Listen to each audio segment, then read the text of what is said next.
know, it's July, and that can only mean one thing. Happy birthday, America!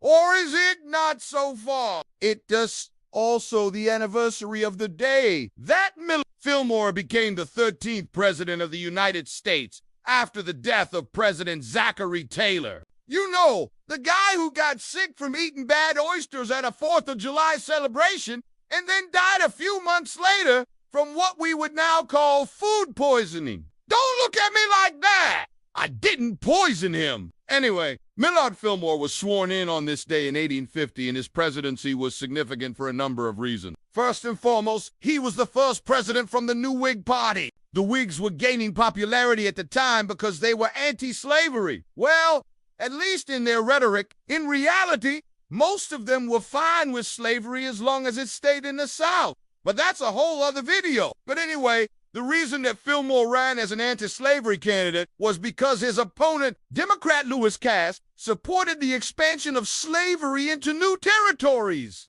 And that was a major issue at the time. The question of slavery was always a powder keg just waiting to blow up. And boy, did it ever. But more on that in a later video. So Fillmore campaigned on a platform of stopping the expansion of slavery. And he even went so far as to support a resolution in Congress that would prohibit slavery in any new territories acquired from Mexico. But once he became president, he had to deal with the issue of slavery in the newly acquired territory of Utah. And he decided to just part. He basically said, I don't want to make any enemies here. Let's just avoid the issue altogether. And that was a huge mistake. In an effort to appease both sides of the slavery debate, Fillmore ended up signing what is known as the Compromise of 1850. This was a series of 5 bills passed by Congress that aimed to settle the issue of slavery once and for all. It didn't work, but the most significant part of the compromise was the Fugitive Slave